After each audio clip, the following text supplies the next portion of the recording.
Roberto Tanyak lamang ang ama mo.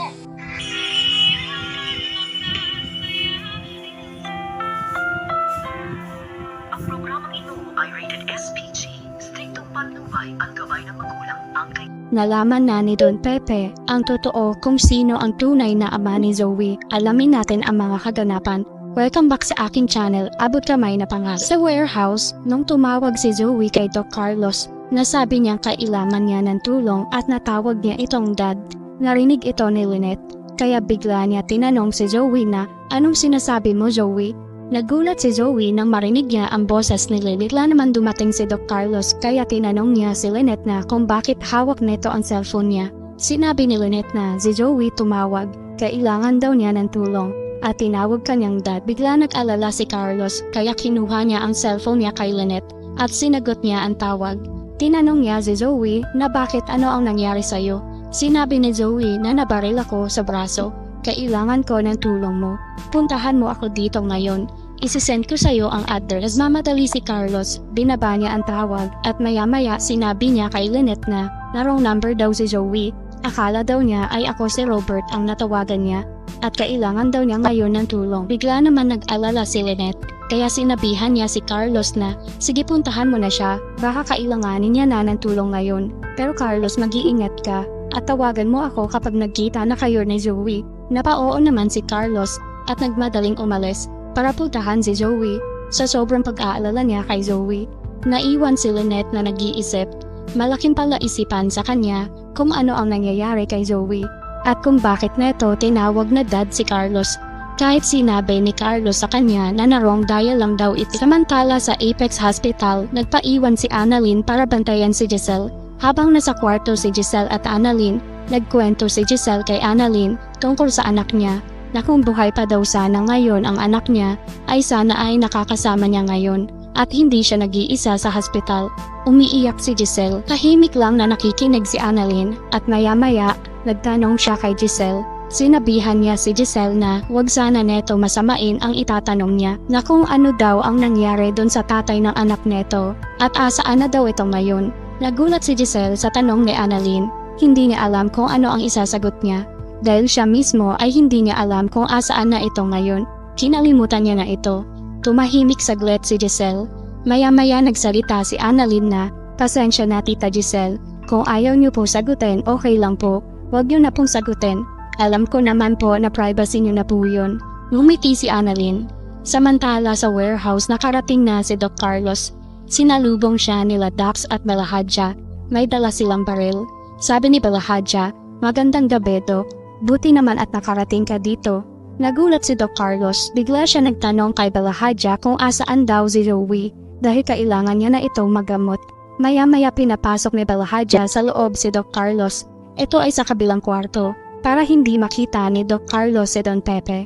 Habang ginagamot ni Doc Carlos si Zoe, nag-uusap silang dalawa. Nagpasalamat si Zoe dahil pinuntahan daw siya neto at nagtanong si Zoe kung ano daw ang dinahilan ni Doc Carlos kay Lynn. Pero sinabi ni Carlos na wag mo nang intindihin yun, ang mahalaga ay magamot kita ngayon. At nang matapos si Doc Carlos, lumabas sila. Maya-maya lumapit si Moira. Sinigawan ni Moira si Doc Carlos. Sinabihan niya ito na siguraduhin mo lang Zoe na hindi yan magsasalita, baka ilaglag tayo niya. Sabi ni Carlos, "Nagpunta ako dito para gamutin ang anak ko, hindi para makipagtalo sa'yo Moira." Nagalit si Moira. Sinabihan niya si Carlos na hindi porket nagpunta ka dito para gamutin ang sugat niya ay matatawag ka ng dakilang ama. Nagalit si Carlos. Bigla niya sinampal si Moira at sinabihan niya si Zoe na kriminal ang mami mo Zoe. Nagulat si Moira sa ginawa ni Carlos. Bigla niya sinigawan si Carlos at tinutukan ng baril. Bigla naman umawat si Zoe. Sabi ni Zoe, "Tama na mami. Ano ka ba? Buti nga at tinuntahan niya ako dito para magamot ako." Maya-maya tinawag niya na dad si Carlos. Sinabihan niya din ito na tama na, huwag na kayong magtalo. Ngunit napipikon na rin si Moira kaya tinutukan niya pa din ng baril si Carlos. Umiyak si Zoe. Hinawakan niya ang braso ni Moira at sinabihan niya si Moira na, "Mami parang awa mo na, huwag mong papatayin ang tatay ko. Bitawan mo yung baril." Binaba naman ni Moira ang baril. Samantala sa loob ng kwarto kung nasaan si Don Pepe, nakikinig ito sa pagtatalo nila Moira, Zoe at Carlos. Pinipilit ni Don Pepe tumingin sa maliit na bintana. Hindi niya makita kung sinong lalaki ang nasa labas, kung sino ang tatay na tinatawag ni Zoe, hanggang sa narinig ni Don Pepe ang sinasabi ni Moira kay Zoe na huwag mo siyang matawag-tawag na tatay dahil si Roberto Tanyag pa rin ang tatay mo. Kaya hindi mo siya dapat tawaging tatay, Zoe. Nagagalit na si Zoe. Sinigawan niya si Moira na kay Doc Carlos pa rin ako nang galing. Tatay ko pa rin siya. Dahil kahit anong gawin mo, dugo niya ang nanlalatay sa katawan ko. Kaya wag na wag mo siyang papatayin. Dahil siya na lang ang buhay ko. Siya na lang ang nahihingian ko ng tulong sa lahat ng problema ko, Mami.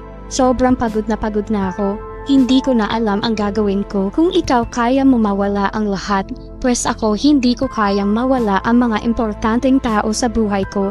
Naiintindihan mo ba yun? Kaya wag mo siyang idadamay sa ganito. Natahimik si Moira. Samantala si Don Pepe gulat na gulat sa narinig at nalaman niya na si Doc Carlos ang tunay na ama ni Zoe. Malaking palaisipan ito kay Don Pepe na kung paano nangyari yun.